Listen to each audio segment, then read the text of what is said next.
Pananampalataya at ating tinatawag Ama, may konting isip lang ako na kung tatawag pa tayo,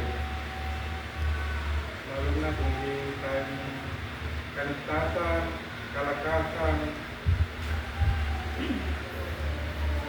kailangan pa, kung nasa nyo na rin kung ano yung pagkalitudo nyo, na kailangan natin tumawag ng Ama na nasa langit.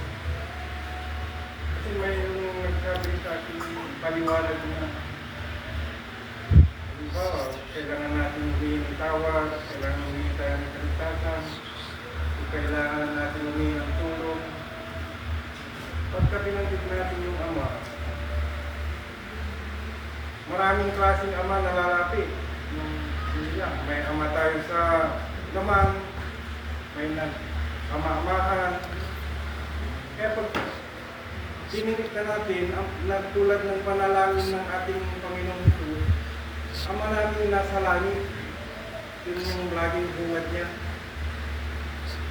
Saka natin isunod yung kagustuhan natin, kahilingan natin, ano man yung kalagasan. Yun lang yung sa pagsasaliksik ko rin sa pananampalataya, dahil nananalig ako sa kahit anong religion, ano man yung may iba't ibang sinusunod din, pero iisa yung pinapakilala, yung magiging isang mabuting nilalang. Ngayon, yung ibang religion, kung makarinig man tayo na alam natin, kasi mayroon din yung minsan pira-pira lang din yung hanap. Mayroon din malalaman din natin sa isang taong talagang hangad niya yung ma-share, yung tunay na pananampalataya, yung paglapit sa ating Panginoong Hesus na nasa langit. Mararamdaman din natin yung sa pamamagitan ng ating puso, kung yung puso natin malinis, kalinisan yung hinahangat. Kasi pagka tayo, halimbawa, isang tao, sabihin na natin, sa puso natin, marami tayong nilalagay. Na minsan, yun yung napakahirap sa tao, yung mayroon tayong hinanakit sa kapwa natin, hindi tayo pagbigyan. Minsan napakahirap tanggalin dito sa puso natin.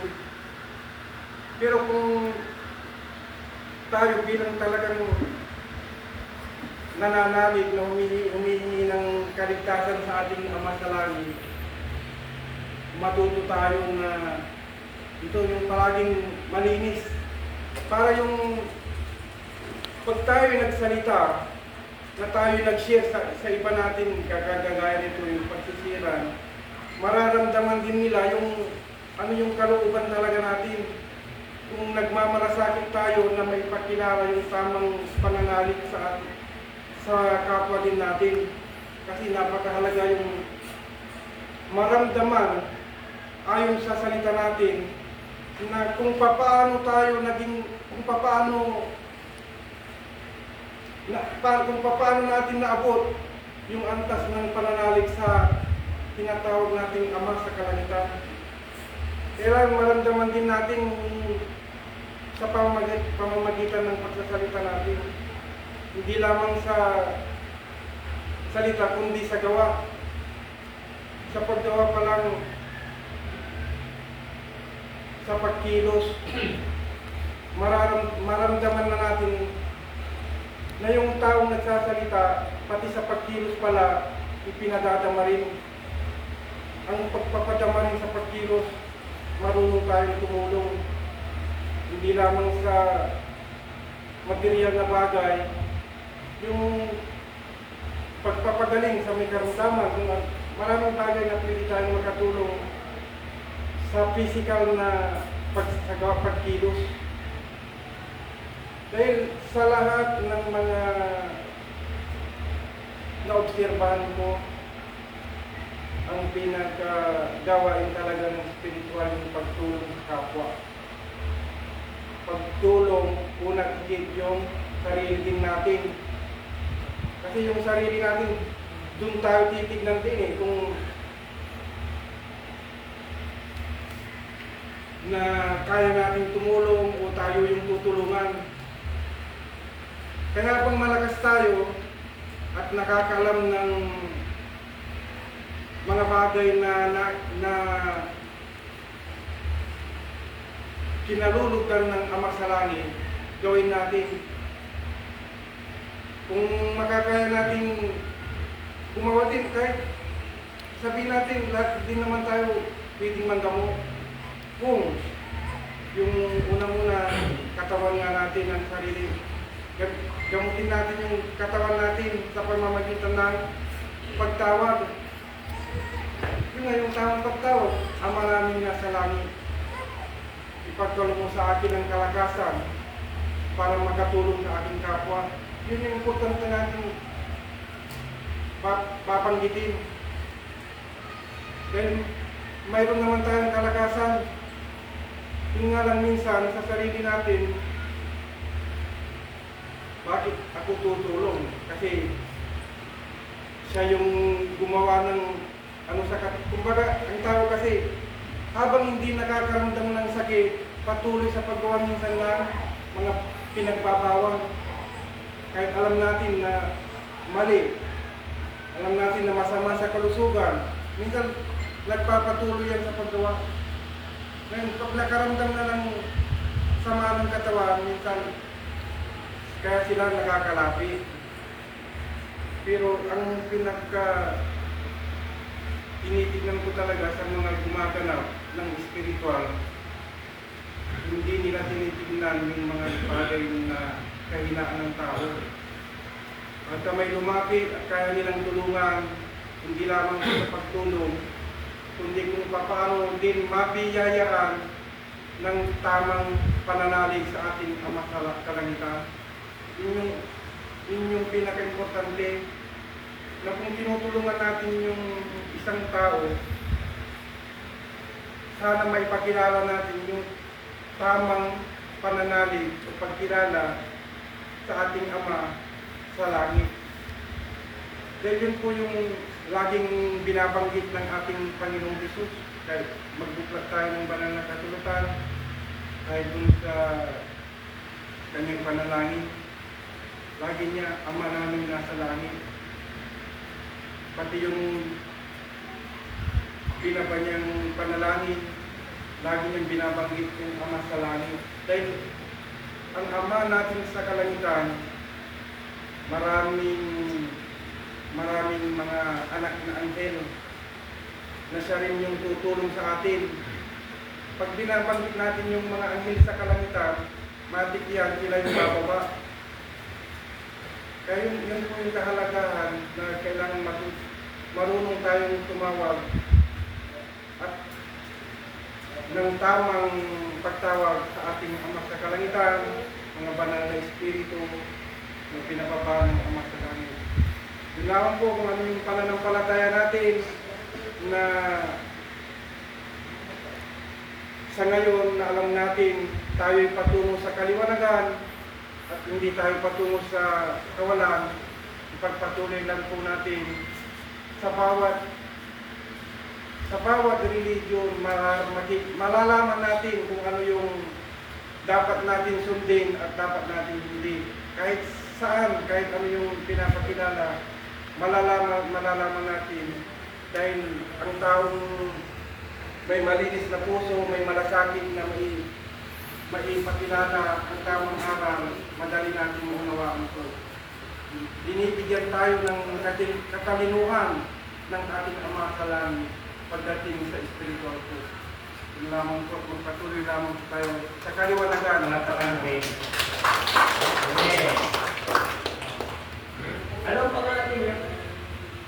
Pakilala kayo. Ako pala si Brother Martin. Ang tunay kong pangalan, Marcelino Francisco po. Taga Santa Barbara rin po, Manila. Magkalapit din po kami ni Brother Julian. Maraming salamat sa iyo. Oh, di ba? Meron lang tayo dalawang pastor na salita. Hindi pa kumikilo si Mon at saka si Ador. Dahil ang lahat yan, iisa ang nangyari bawat isa sa atin. Tama ang sinabi niya, si Jesus tumawag sa langit. At idirito ang pangalan, ano man ang tunay na pangalan, at ano mang binanggit, gawin ninyo dahil yun ang makakabuti sa lahat. Amen. Amen. Magbuhay ka. Magbuhay din kayo sa lahat. Amen. Kung sino gusto magsalita, sige. Hindi tayo marunong magsalita. Mag-smile na lang. Galing nyo yun. O yun ang bagay. At sabi na naman maraming salamat mga anak. At kunting panahon, kunting oras.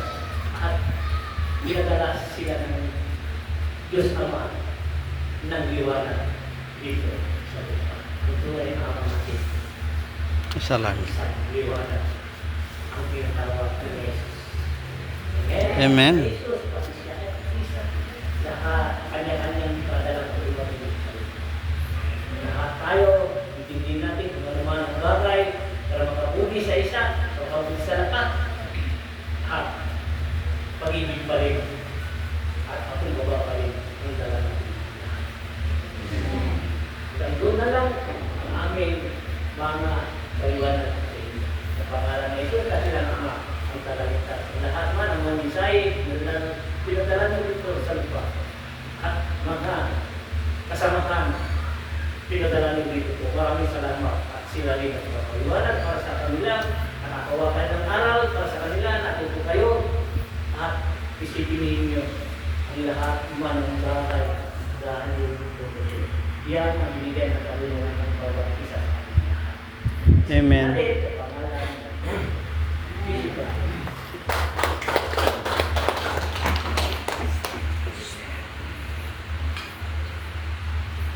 Okay, thank you for watching sa inyong lahat and a blessed day, a blessed Sunday to everyone. Ito po ang bawat isa, bawat relihiyon dito, bawat grupo spiritual dito malayang magbahagi po and ng salita ng Diyos. Okay, thank you for watching and God bless po sa inyo sa lahat ng mga.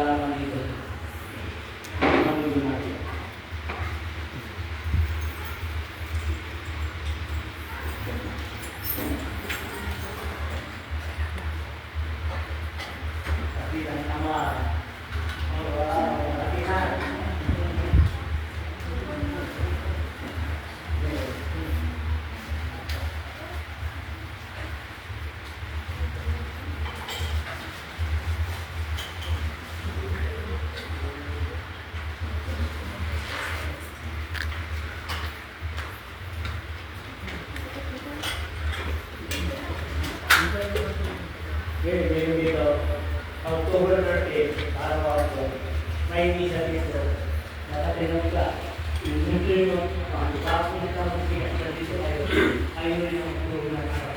Lahat mga tao, pinag-iisa lang sa mga dito.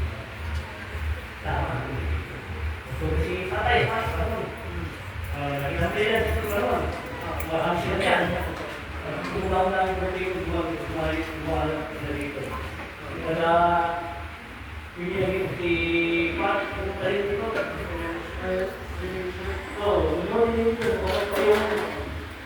Yung isang mata, bigay ng Pat, ang gusto sa akin, magmalakas sa sila.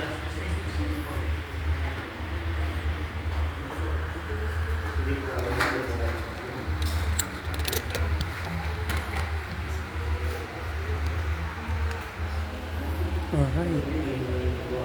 Shoutout ko si Sister Aurora Gabat. Yan po yung mga kapatid nating spiritual. Kaya dito respeto lahat ng mga paniniwala dito. Welcome. Sila po yung resist. Taga Santa Barbara. Yan lamang po. Maraming salamat and God bless po sa inyong lahat. And tayo po mag-in live na. Thank you po. And live na po tayo. And thank you.